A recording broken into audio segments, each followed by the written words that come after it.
Think logistics, think Dogra group. श्रेष्ठ service और support के साथ साथ चेयरमैन कमल डोगरा की गाइडेंस के अधीन डोगरा ग्रुप ऑफ कंपनीज हैं भारत की leading brand in logistics support and solutions. Dogra group of companies.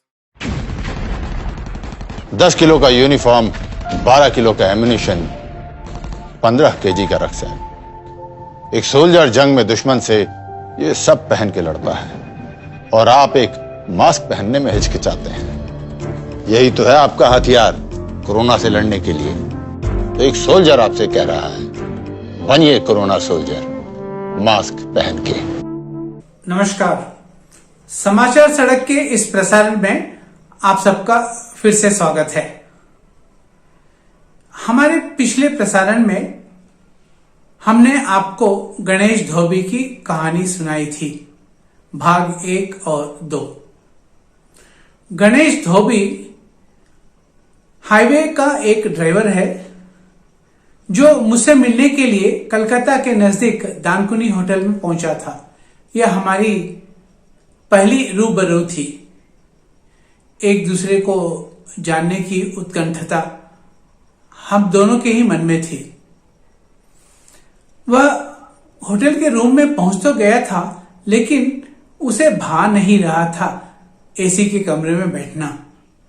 तो उसने सुझाव दिया कि सर क्यों न चलकर बाहर कहीं बैठते हैं।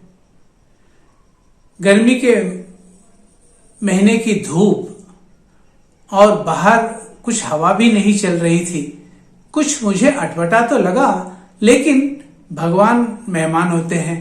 मैंने उसकी बात मान ली और हम होटल के बाहर आगे एक पीपल के पेड़ के नीचे चबूतरे पर बैठ गए। वह भागकर सेब और अमरूद खरीद लाया। मुझे समझ में नहीं आता है कि ये ड्राइवर इतने खुले दिल क्यों होते हैं। अब यहां भी उसने ही मेहमान नवाजी दिखाई। हम दोनों के मन में बहुत सारे प्रश्न उठ रहे थे। मैं तो ठहरा पत्रकार आदमी, जो दिल में आया मुंह उठाकर पूछ लिया, भले ही उसे अच्छा लगे या नहीं। और उसके मन में भी जो शंकाएं थी उसने मुझसे पूछा। इसी वार्तालाप के दौरान मैंने जाना कि गणेश धोबी के 4 बच्चे हैं, 4 बेटे, और चारों ही चारों पढ़ रहे हैं। गणेश धोबी कहता है कि मैं तो अनपढ़ हूं और मुझे मालूम है कि हमें समाज में कोई इज्जत नहीं, क्योंकि हम अनपढ़ हैं। अतः मैं नहीं चाहता कि मेरे कोई भी बच्चे इस पेशे में आए। मेरे चारों बेटे पढ़ रहे हैं और मैं चाहता हूं वो किसी अच्छी नौकरी में लग जाएं। अब इसी कहानी का अगला भाग आज हम प्रसारित करेंगे, तो चलिए आइए सुनते हैं। मुझे उन कौवों को निहारते हुए देखकर गणेश ने नाजुकता से पूछा, आप पक्षियों से भी प्यार करते हैं? कुछ गलत है क्या गणेश जी? नहीं सर जी, क्या आप चिकन मटन खाते हैं? जब मैंने उससे कहा कि अंडे के अलावा मैं शाकाहारी ही हूं, तो उसे यकीन हो गया। क्या मैं आपके लिए कुछ उबले अंडे ले आऊं? कैसा बंदा है यह। मैंने नकार दिया। 2 सेव खत्म हो गए। वह मेरे लिए पास के दुकान से एक ठंडा बिस्लरी बोतल ले आया। गटागट 1/3 बोतल खाली कर दिया मैंने। पीपल के चबूतरे पर एक ढके घड़े में पानी रखा हुआ था। साथ में एक पीतल का गिलास भी था जो पेड़ के चेन से बंधा हुआ था। वैसे तो मैं इस घड़े का पानी भी पी सकता था, पता नहीं क्यों मेरे लिए पानी का बोतल गणेश जी ने खरीद लिया था। दरअसल मैंने इस ड्राइवरों के साथ राष्ट्रीय राजमार्ग में 25,000 किलोमीटर ट्रकों में सफर किया है। ड्राइवरों के ढाबे पर खाया, उनके साथ नहाया धोया भी था। नल का पानी भी उन्हीं की तरह पिया। एक शहरी की नज़र में पानी में फर्क हो सकता है। शहर में प्राप्त होता है सिर्फ क्लोरीन युक्त पानी जो नगर पालिका वितरित करती है। कुएं नहीं होते हैं, सिर्फ नल का पानी मिलता है। इस मुलाकात का मकसद क्या है? हम दोनों ही एक दूसरे को खुश और आराम तलब बनाना चाह रहे थे। उसके बाद क्या? अगर दो व्यक्ति आपस में मिलते हैं तो उसका कोई उद्देश्य या गंतव्य होना चाहिए। क्या वह सिर्फ मिलने के लिए ही नहीं मिल सकते? साथ बैठना और आम बातें करना ही उद्देश्य की पूर्ति नहीं करता है? यह ठीक उसी तरह है जैसे रेलवे प्लेटफॉर्म पर यात्री और उसे छोड़ने के लिए आने वाले व्यक्ति के बीच का वार्तालाप।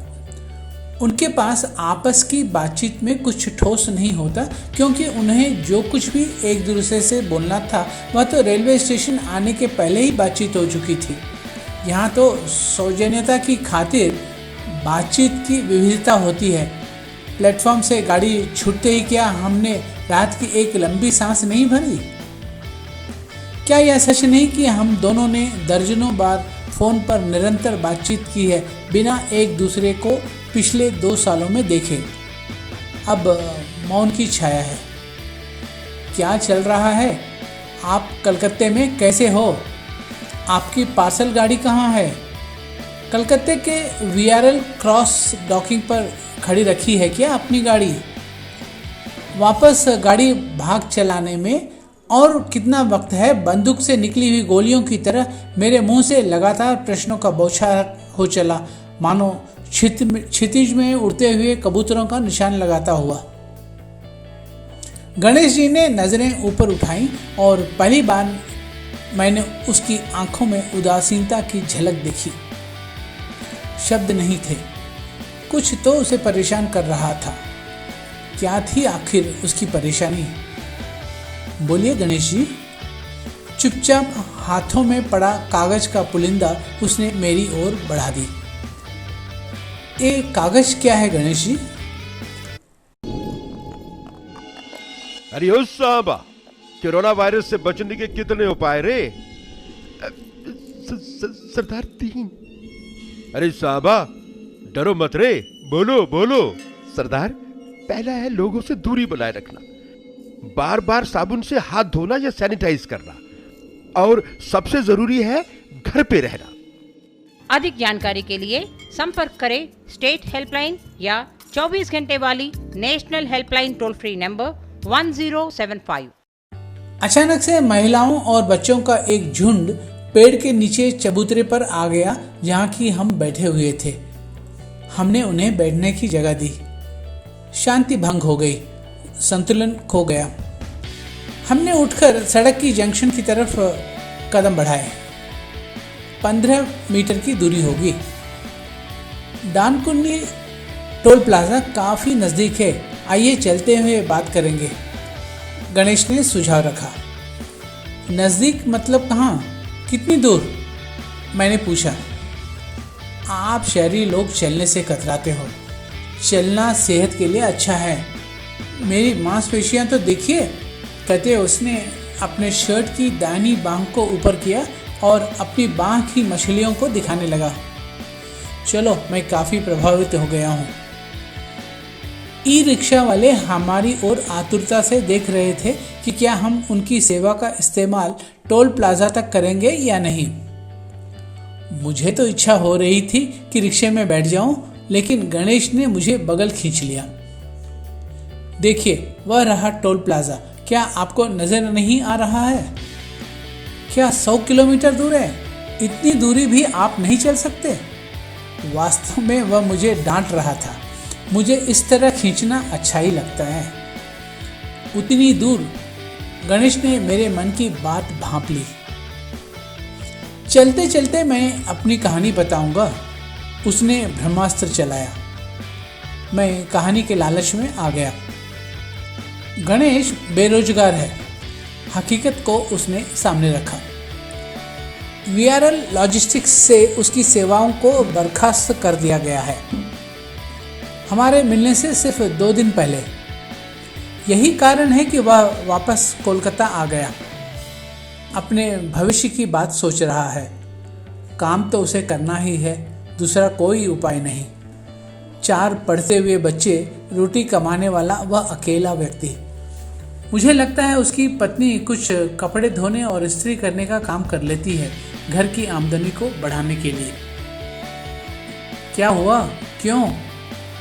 उसने ही तो मुझे बताया था कि पिछले 8 सालों से वीआरएल के लिए काम कर रहा है, अब अचानक से छोड़कर जाने को कहा गया।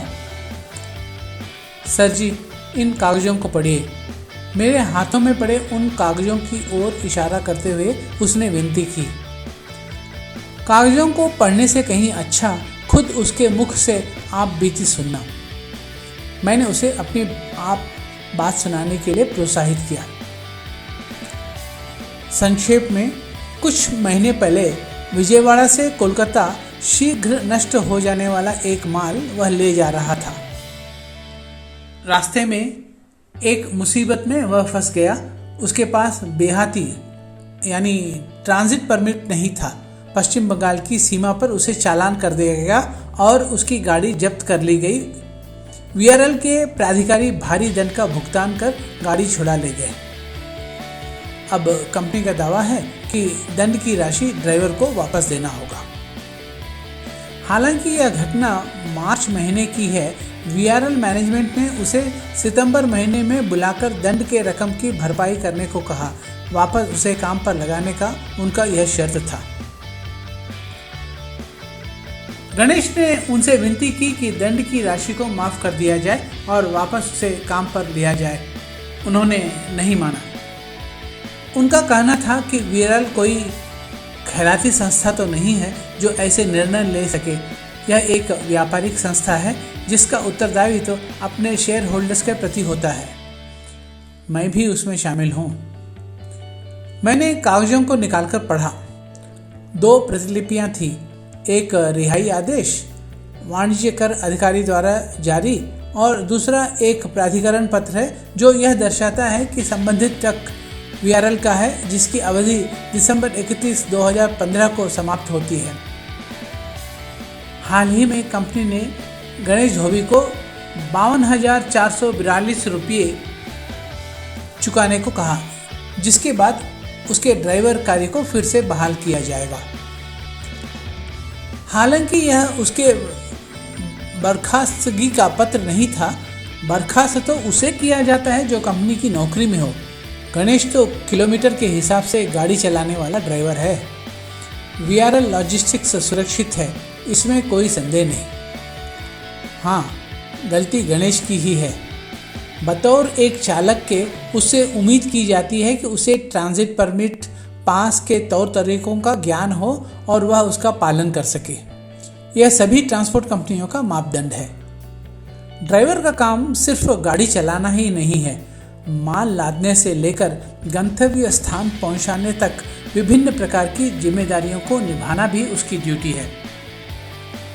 बहुमुखी प्रतिभा, इस भव्य पुरानी कंपनी की बुनियादी सोच, प्रमुख सक्षमता बेतुकी लगती है। आज के भारतीय परिवहन जगत में इसे अमल करना मुश्किल ही नहीं, नामुमकिन भी है। क्या करने की सोच रहे हो? मैंने उससे पूछा। क्यों पूछ रहे हैं? इतने सारे रुपयों के लिए मैं कहाँ जाऊँ? मैं उतना धनी नहीं हूँ। आपको मालूम है कि मेरे 4 बच्चे हैं जिनके लिए हर महीने पढ़ाई का खर्च और दूसरे खर्चों को भी संभाल पाना मुश्किल होता है। मैं इतने रुपये कैसे दे पाऊंगा? Think logistics, think Dogra group. श्रेष्ठ सर्विस और सपोर्ट के साथ साथ चेयरमैन कमल डोगरा की गाइडेंस के अधीन डोगरा ग्रुप ऑफ कंपनीज हैं भारत की leading brand in logistics support and solutions. Dogra group of companies.